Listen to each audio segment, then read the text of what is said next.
Assalamualaikum warahmatullahi wabarakatuh. Perkenalkan, nama saya Ibu Nurfaidah, CWP Angkatan 6 Kabupaten Subang.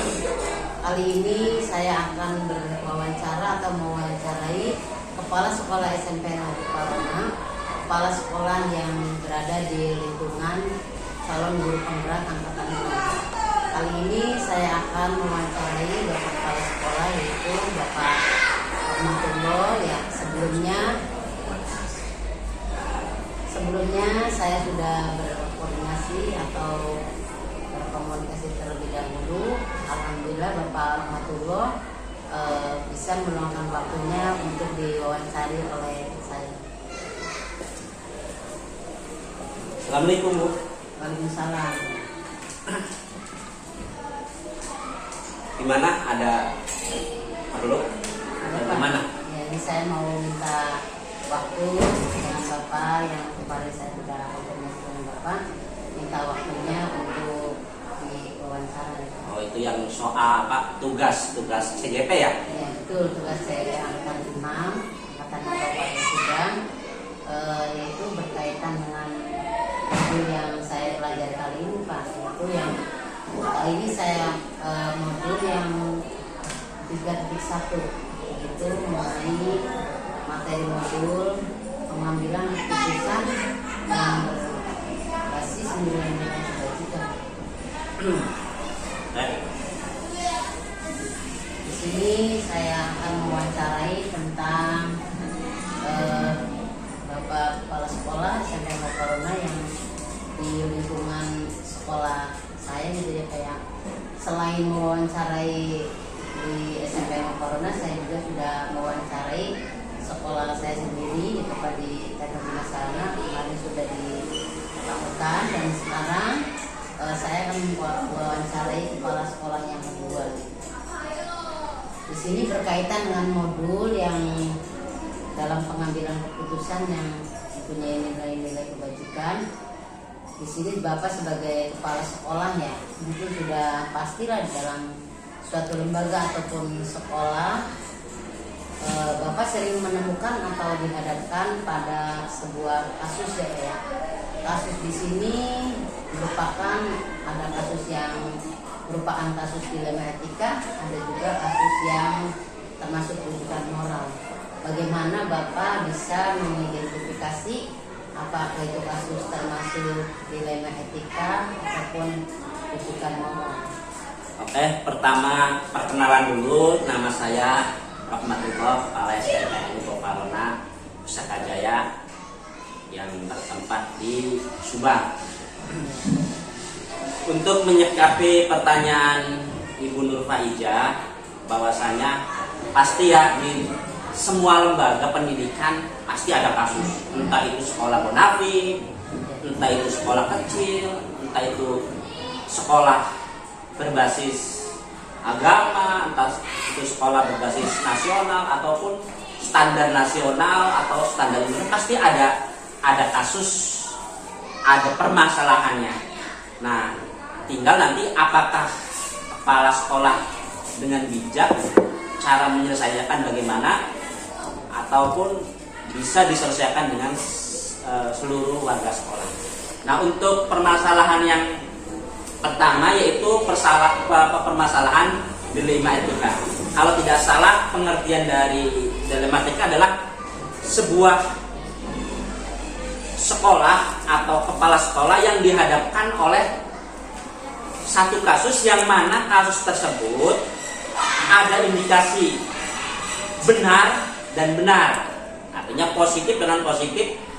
Kepala sekolah atau pemimpin daripada sekolah harus memilih yang mana ya, kayak gitu kan kalau yang namanya dilema etika. Jadi pernah saya alami bahwasanya di sekolahan kami, karena sekolah kami ya termasuk sekolah yang kebanyakan siswanya adalah menengah ke bawah, ekonominya menengah ke bawah, dan tidak terlalu banyak juga ya, sekitar 150-an sampai 200 siswanya. Ada sebuah kasus atau kejadian bahwasanya di sekolah kami kekurangan anggaran. Kekurangan anggaran, kita dihadapkan dalam sebuah situasi yang sangat sulit sekali, di mana pada saat itu dana BOS belum cair. Nah, sedangkan sekolah harus berjalan dengan kegiatannya, dengan operasionalnya, biaya operasional dan lain sebagainya. Yang mana sekolah harus berjalan dengan anggaran yang sudah dirancang kegiatannya pada awal tahun, yaitu dianggap rencana kegiatan sekolah lah selama 1 tahun harus dilaksanakan. Akan tapi tersendat oleh dana BOS yang tidak cair, sehingga saya harus memilih 2 pilihan. Apakah mendahulukan honor, apakah mendahulukan kegiatan sekolah. Sama-sama penting kan, berarti ini dinamakan dilematika.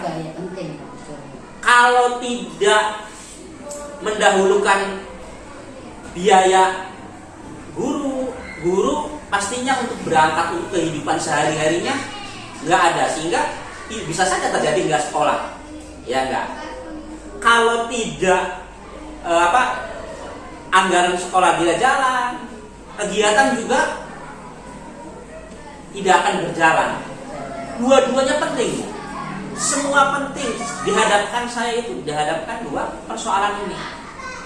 Nah, maka dari itu saya melalui warga sekolah yang terdiri dari yayasan, yang terdiri dari komite, yang terdiri dari waka-waka, guru, untuk dimintai pendapat. Apakah harus mendahulukan kegiatan sekolah? Apakah harus mendahulukan honor? Sedangkan uang ini kadang yang masuk pun belum 100%, 50%, harus pinjam dulu karena dari siswa belum masuk semua, dari biaya operasional belum masuk semua, ya kan? Maka dari itu saya ya setidaknya sharing dengan yang lainnya. Apakah yang mendahulukan itu honor, apakah yang didahulukan itu kegiatan sekolah. Nah, melalui rapat itulah ada yang namanya macam-macam pendapat. Nah, macam-macam pendapat akhirnya saya simpulkan bahwasanya lebih diutamakan honor dulu, sedangkan kegiatan sekolah yang bersifat ekstra, yang bersifat pemenuhan ini bisa ditangguhkan, bisa saja nanti pada lain hari atau lain bulan. Untuk sementara ini biarlah guru biar terhonor, bisa KBM, sedangkan kegiatan sekolah bisa diundur. Itulah akhirnya dari dua kegiatan tadi saya utamakan honor. Itulah salah satu dari sebagian kecil kasus yang ada di sekolah itu tentang dilema etika. Selanjutnya Bapak dalam menghadapi kasus yang termasuk dilema etika itu, kemudian bagaimana Bapak menjalankan suatu pengambilan keputusan di mana bahwa ada memang Bapak sudah menyebutkan ya dengan cara koordinasi atau bermusyawarah dengan stakeholder yang ada di sini ya. Kemudian juga Bapak memilih karena itu sebuah dilema etika, memilih yang lebih urgen dulu yang penting. Misalkan tadi menyebutkan untuk kasus yang penting menurut guru ya, diutamakan daripada untuk kegiatan sekolah. Untuk kegiatan sekolah mungkin di lain waktu atau di bulan depannya atau kelanjutannya bisa disampaikan. Di sini ada langkah-langkah atau prosedur apa yang biasa Bapak lakukan untuk mengambil keputusan dari kasus dilema etika itu? Sebenarnya ada langkah-langkahnya, Bu. Adalah yang pertama, mengenali dulu nilai-nilai yang bertentangan. Misalnya tadi kalau misalnya tidak, artinya ditentang, nanti honor itu bulan depan atau bulan depannya lagi. Nanti ini akibatnya apa? Berarti mengenali tentang ketika kasus itu ditentang. Tadi kan ketika kasus kegiatan sekolah ditentang gimana, ketika kasus tidak dihonor guru gimana. Nah itulah salah satu cara, ibaratnya langkahnya. Ketika ini lebih efek negatifnya lebih banyak, walaupun sama-sama ini penting, tapi ini lebih banyak. Misalnya honor ini akan lebih fatal daripada ini. Nah, nilai-nilai yang bertentangannya ini perlu dikaji. Ketika ditentang, artinya ya udah salah satu pilih ini aja. Nah, itu salah satu daripada langkah. Terus yang kedua, menentukan siapa yang terlibat. Menentukan kalau misalnya honor, berarti kan yang terlibat antara nanti siswa tidak kena didikan guru karena gurunya tidak bisa berangkat, bisa saja malas karena honornya nggak ada. Nah, terus gurunya tidak ada, siswanya juga nggak dapat pelajaran.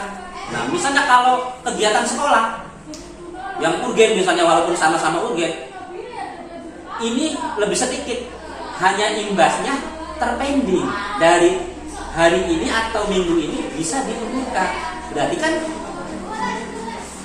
walaupun sama-sama ibaratnya ini ya hanya siswa atau sebagian guru saja, tapi kalau honor ya guru kena, ya siswa kena. Nah iya. Terus fakta-fakta yang relevan lah. Faktanya ketika ini dipending, itu akibatnya apa? Ketika ini dipending, akibatnya apa? Manfaatnya apa? Nah, itu fakta-fakta juga.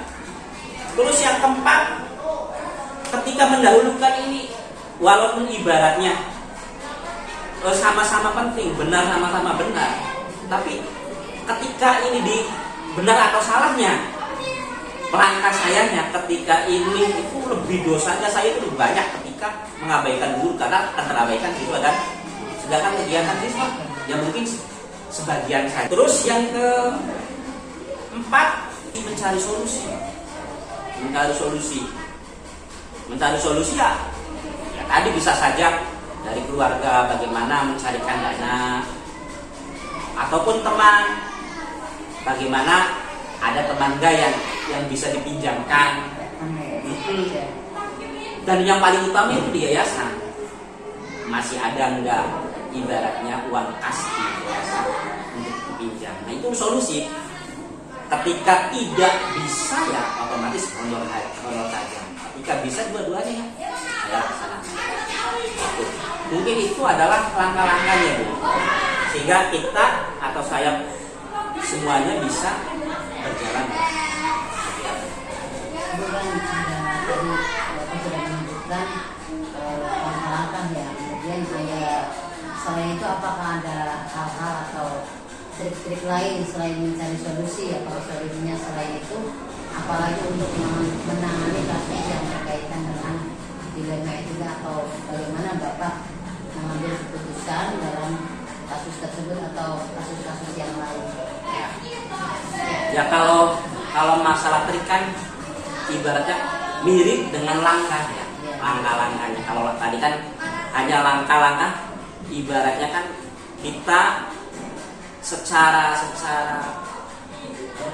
ada prosedur lah, prosedur ibaratnya saya ke yayasan, nah itu adalah langkah-langkahnya. Ketika yayasan tidak punya, ya bisa pinjam yang lain. Nah, trik caranya ya bagaimana melobi tadi lah. Kalau ke yayasan bisa kalau melobi ke teman, ke keluarga meminjamkan. Ya adalah trik-trik bagaimana bisa pinjamnya itu. Trik saya itu gimana sih kira-kira pinjam uang bisa menutupi dan dapat bisa menutupi ke sekolah. Triknya itu trik-trik yang ya di luar apa ya, di luar kedinasan lah itu mah. Nah itu juga sebagai pemimpin harus bisa melobi triknya. Nah, melobi ke teman itu ada pelajaran-pelajaran khusus lah yang biasanya kepala sekolah itu tidak tahu, hanya mengandalkan bos saja. Tapi kita ketika kekurangan ada trik bagaimana ke teman, bagaimana ke keluarga, bagaimana ke yayasan. Syukur-syukur kadang bagaimana trik cara mendapatkan uang untuk menutupi kepentingan sekolah itu dari donatur yang tidak tetap. Nah itu langkah-langkah itu dan trik-trik itu ya hampir mirip lah, hampir bersamaan. Jadi trik lebih ke speak antara kepala sekolah dengan yang lainnya. Bagaimana kira-kira mau meminjamkan? Bagaimana kira-kira mereka bisa menyumbangkan ya sebagian dananya? Gitu. Itu merupakan trik dari Bapak sebagai kepala SMP Corona untuk menangani kasus dilema ketika tersebut ya. Kemudian hal-hal apa saja sih Pak yang selama ini merupakan tantangan bagi Bapak dalam pengambilan suatu keputusan? Apa yang menjadi tantangan? Biasanya itu kalau yang namanya tantangan dari dua kubu yang dua kubu tersebut, yaitu biasanya kalau kegiatan sendiri kan dari kesiswaan yang ngotot misalnya pengen dilaksanakan agar kegiatan ini berjalan. Begitu juga dari guru, utamakan honor karena ibaratnya ketika tidak terjadi honor otomatis bahwasanya sekolah tidak akan berjalan. Nah itulah yang kubu-kubu inilah yang menjadi tantangan. Mana dulu saya yang harus diselesaikan. Dan tantangan saya bagaimana memberikan salah satu pengertian agar istilah Sunda mah tepundung ya. Atau kalau istilah Jawa itu apa ya?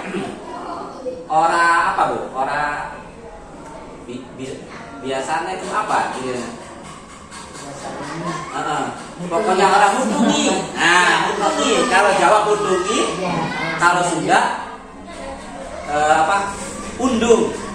Artinya harus kita tertantang. Bagaimana sih istilahnya mengayomi dua kubu tersebut? Salah satunya tidak merasa dirugikan, merasa diinikan. Iya, jadi itu tantangannya. Tantangannya karena ya kasus kan kalau di sekolah ya pasti ada kaitannya berhubungan dengan siswa, berhubungan dengan murid ataupun dengan pihak-pihak lain. Ya. Itu ya tantangannya dari kubu tersebut. Sama kalau dari siswa ya otomatis ya kita harus bagaimana mengayomi siswa ataupun guru ya supaya kedua-duanya tidak merasa diinikan lah. Ya, dianaktirikan. Gitu.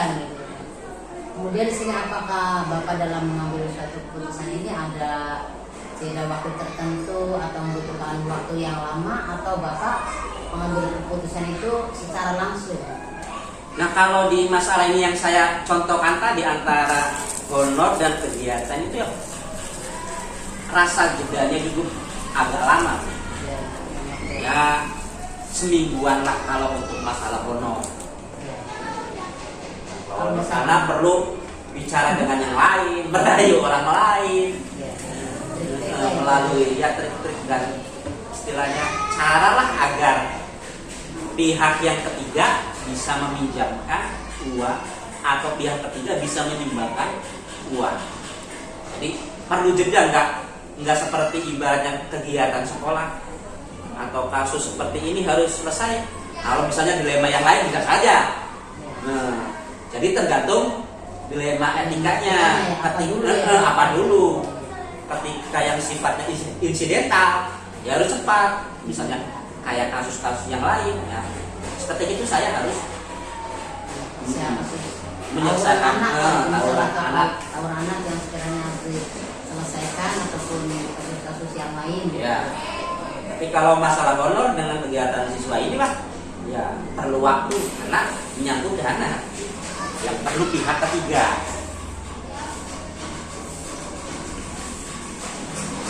Kemudian di sini adakah seseorang ataupun pihak lain yang bisa membantu Bapak dalam mengambil keputusan dalam menangani kasus-kasus yang termasuk pada dilema etika orang lain ataupun pihak lain yang bisa membantu Bapak dalam mengambil keputusan. Kalau mengambil keputusan sebenarnya dari saya pribadi ya, artinya harus. Tapi yang membantu dari orang lain juga yang akhirnya memutuskan ini dulu lah yang harus diselesaikan ya ada.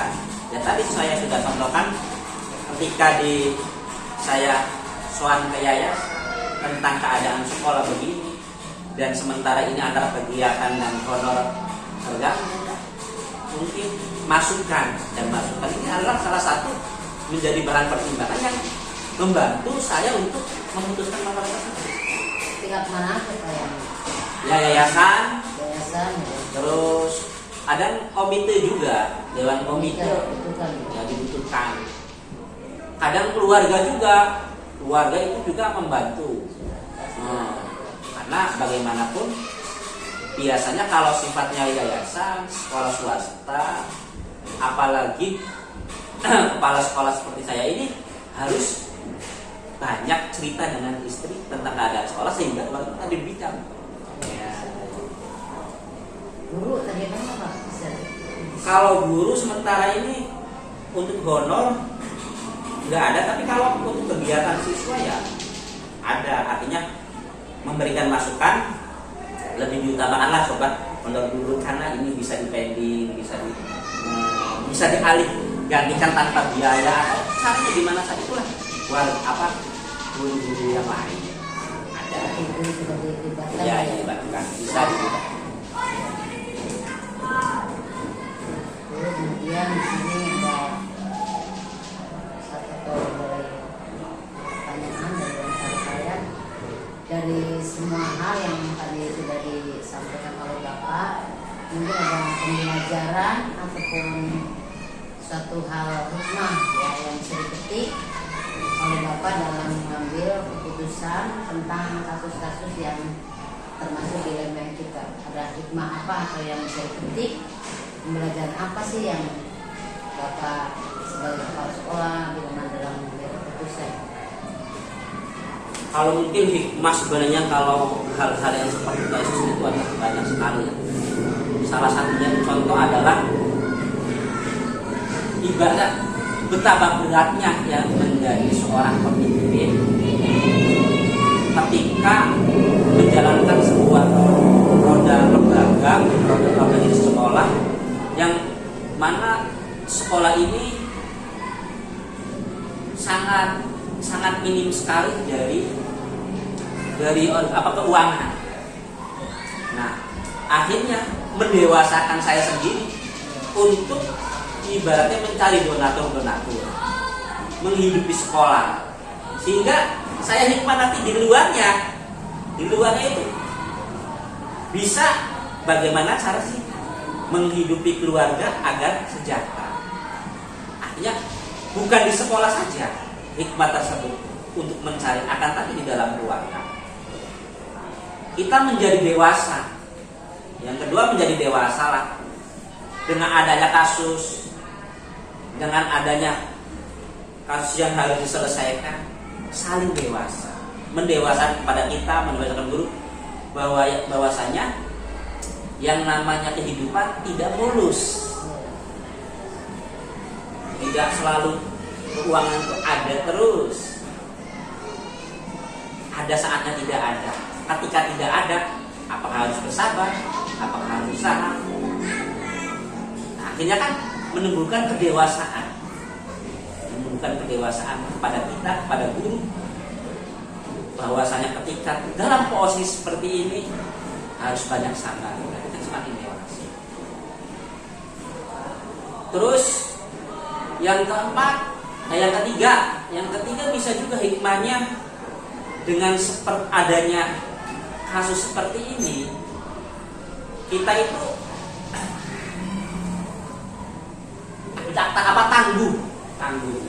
tangguh dalam keadaan bagaimanapun ketika dihadapi dengan kasus-kasus yang lain. kasus yang tentang honor saja bisa teratasi, apalagi kegiatan-kegiatan kasus yang lain mungkin ya lebih tangguh, lebih dapat diselesaikan. Dan masih banyak lagi lah. Intinya kalau hikmah baik dari diri pribadi, untuk keluarga, untuk warga sekolah, dan menjadi pelajaran untuk tahun berikutnya, untuk komite, nah itu kan untuk pelajaran bagi yang lain. Ya.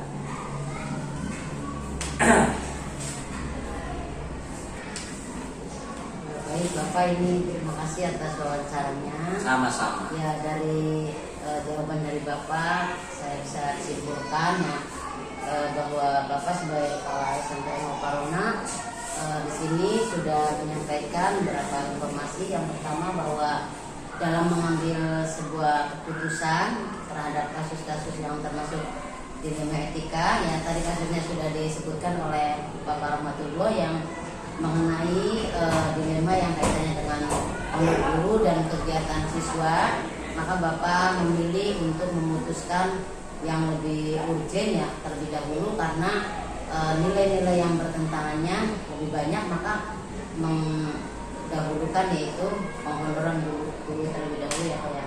Kemudian nanti untuk kegiatan siswa hanya dipending saja waktunya.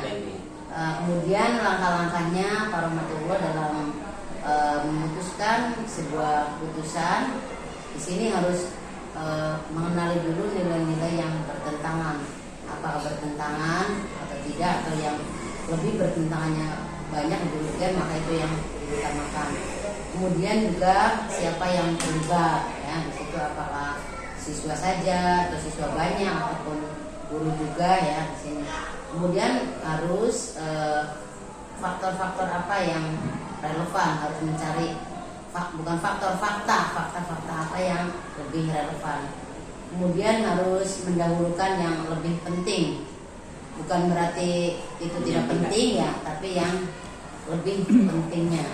Kemudian yang selanjutnya adalah mencari solusinya yang terbaik. Kemudian Pak Rahmat juga menyampaikan dalam mengambil keputusan dia juga ada sumber-sumber tersendiri, yaitu artinya info lah gitu, masukan dari pihak lain. Di sini ada masukan dari ketua yayasan, tidak langsung sendiri memutuskan ya.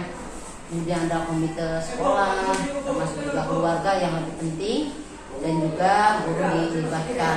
Karena di sini sebagai kepala sekolah juga ya tidak bisa berjalan sendiri tanpa ada dukungan atau dorongan dari pihak lain.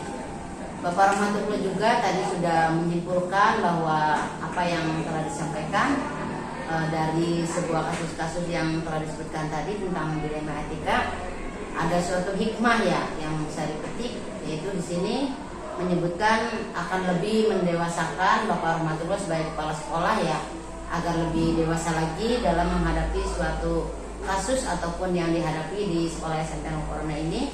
Kemudian juga lebih mendewasakan kepada guru juga ya, agar lebih dewasa mungkin dalam memimpin pembelajaran kelas. Kalau kepala sekolah pemimpin pendidikan atau yang memimpin di SMP Corona ini ya, kemudian untuk guru juga lebih mendewasakan guru dalam membimbing murid atau menghadapi berbagai macam kasus yang dihadapi sekolah ini. Kemudian juga bisa memberikan tangguh lah ya, atau kuat gitu dalam menghadapi sebuah tantangan zaman. Namanya sekolah itu kan tidak lurus dengan sendirinya, tidak akan, maksudnya tidak berjalan lurus terus, pasti ada mundurnya lah.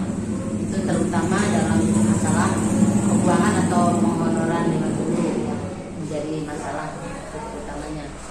Kemudian di sini juga menjadi pelajaran ataupun bisa menjadi istilahnya untuk kedepannya lah gitu, bagi komite sekolah atau bagi yang lain, supaya dalam menjalankan roda perjalanan SMP Corona bisa berkaca dari tahun-tahun yang dulu, dari kasusnya itu kedepannya bisa menangani kasus-kasus yang lain. Sebelumnya saya mengucapkan terima kasih atas Bapak yang sudah memberikan waktunya untuk saya. Mudah-mudahan kelanjutannya dari SMP Corona ini bisa berjalan lancar. Amin, Dan amin, Bapak amin. sebagai kepala sekolah bisa memimpin pemimpin yang lebih lebih mementingkan lah kepentingan umum daripada kepentingan pribadi atau yang mementingkan lebih berbasis nilai. Terima kasih Bapak. Ya. Assalamualaikum. Waalaikumsalam.